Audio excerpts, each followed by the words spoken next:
The North Atlantic in the winter of 1943 was a theater of ice and iron, where men drowned, not in water alone, but in silence. I remember the pitch of that silence, still the kind that gnaws at the marrow, sharper than the wind slicing through the conning towers, open hatch. My name is Lieutenant James Alderidge, and on the night of March 17th, aboard His Majesty's submarine HMS Vigilant, I committed what some would call treason and others salvation. But treason and salvation, I have learned, are cousins, dressed in the same oil-stained uniform. We had been stalking Convoy HX-229 for 3 days, riding the cold thermocline beneath waves that broke like shattered glass against the hull. Somewhere above us, 40 merchantmen lumbered eastward under the gray shroud of perpetual twilight, shepherded by corvettes whose Aztec pings rained down like metronomes in a madman's symphony. The Admiralty's orders were explicit: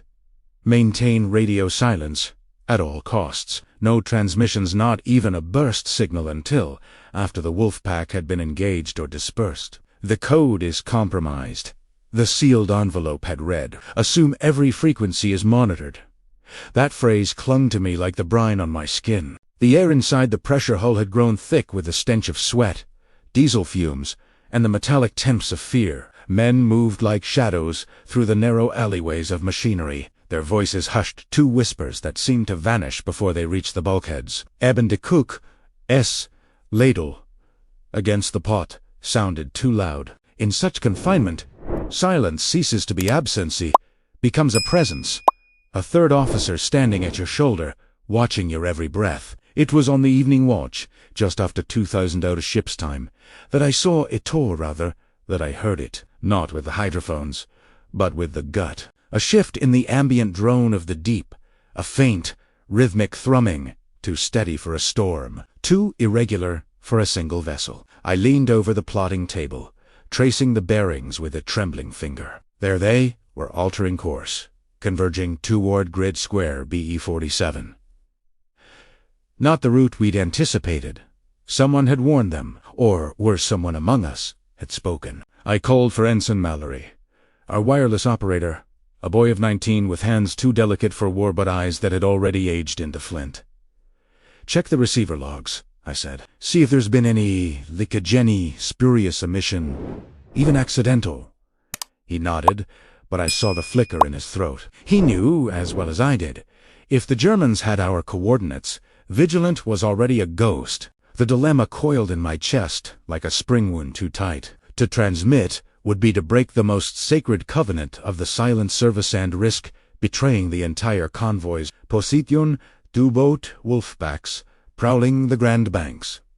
But to remain silent was to watch HX sail blindly into an ambush laid with Teutonic precision. I stood at the periscope well, the brass cold against my palms, and watched the sea boil with phosphorescent plankton, their ghostly light the only witness to my torment. Then came the memo fleeting, absurd of my father whistling Schubert in the garden as he pruned the hawthorns. He'd taught me that a man could carry music in his bones, and that sometimes, when words failed or were forbidden, melody became the only honest language left. It was then that the idea took root, not as a plan but as a whisper from some forgotten part of myself. I walked to the wardroom, where the ship's harmonica lay forgotten, in a dormitories, I believed. I took it, tested a note, C.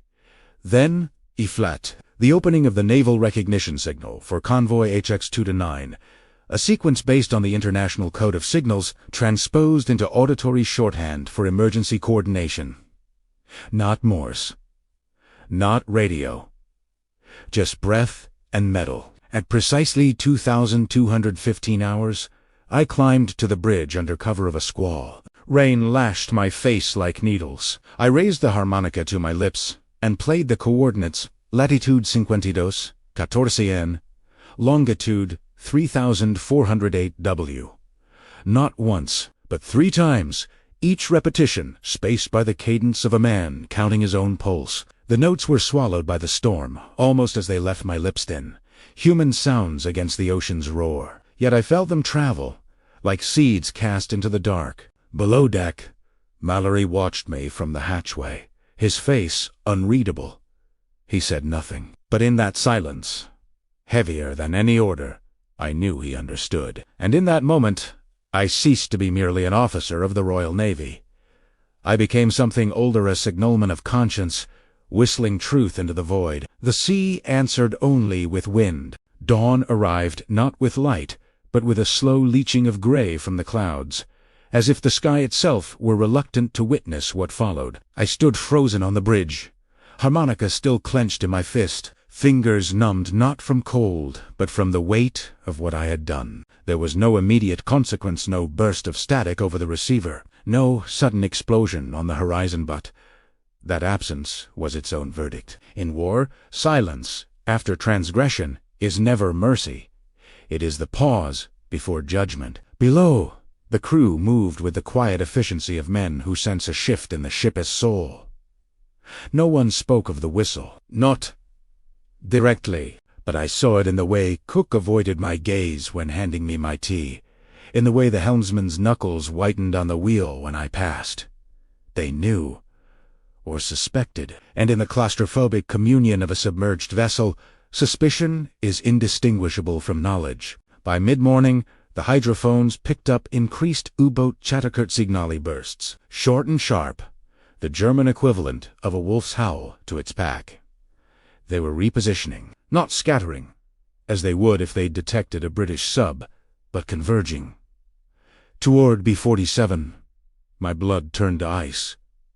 Had I been heard? Had my whistle, so frail, so foolish, carried farther than I dared hope? Or had the convoy already been doomed, and my act merely a futile gesture into the maw of fate? Then, at 11:47 hours, the Miraculeur, the curse, a faint but unmistakable reply. 3 notes, distorted by distance and atmospheric ducting, yet harmonically aligned with the recognition sequence. Not from a corvette! From the Commodore's ship itself, the SS Empire, Dawn. They had heard, and they had understood. The convoy altered course abruptly, decisively veering south-southeast, away from the U-boat's ambush grid. The hydrophones recorded the wolfpack's confusion.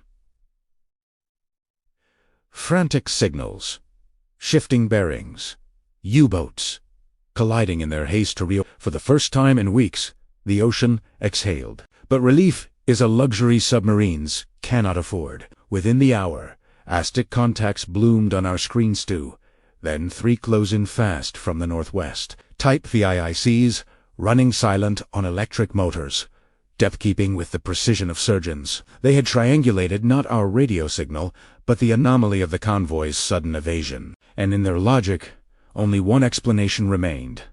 A British sub had broken silence. The hunt was no longer for HX-229, it was for WAS. We dove to 180 feet, killing all non-essential power. The only sound was the slow drip of condensation along the overhead pipes and the thud of my own heart against my ribs. The depth charges came an hour later. Not the distant thunder of a careless sweep, but the targeted, methodical percussion of men who knew exactly where to look. Each explosion was a fist slamming against the hull, rattling the bones of the ship and the sanity of her crew. Light bulbs shattered, a battery cell cracked, spewing acid that hissed like a serpent across the deck plates. Petty Officer Finch, manning the stern planes, vomited into his collar without breaking posture. In that blackness, pressed against the cold steel of the control room bulkhead, I replayed the whistle in my mind, not as an act of defiance, but as a question. Had I traded one set of lives for another? Was the convoy's salvation worth the probable death of my own men? The Admiralty would call it necessary sacrifice. My father would have called it music. But in the belly of the deep, morality has no tuning for conely echoes. When the depth charging ceased, we surfaced under cover of fog just after midnight. The sea was calm, unnervingly so, as if ashamed of what it had witnessed. I climbed to the bridge alone. The stars were out, distant and indifferent. I took the harmonica from my pocket, dented now. Salt Corrodedon played a single note, not a signal, just a sound, to prove I was still human. Days later, we limped into Londonderry with a fractured keel and 3 dead. The inquiry was swift, discreet. Officially, Vigilant had maintained radio silence throughout. Unofficially, Captain McLeish of Naval Intelligence pulled me aside in a smoke-filled corridor and said, "Some birds sing in frequencies even the Germans can't intercept." He didn't smile, but he didn't press charges either. I never saw the Empire dawn again. She was sunk 2 months later off the Azores, torpedoed by U-515. Of her 52 souls, only 7 survived. Sometimes, in the quiet hours before dawn, I wonder if my whistle bought them those extra weeks or merely delayed the inevitable. But then I remember the phosphorescence, the rain on my face, the impossible clarity of a single note rising above the storm, and I know this. In a war that demanded silence, I chose to be heard not as a hero, not as a traitor, but as a man who whistled the truth when the world had gone mute.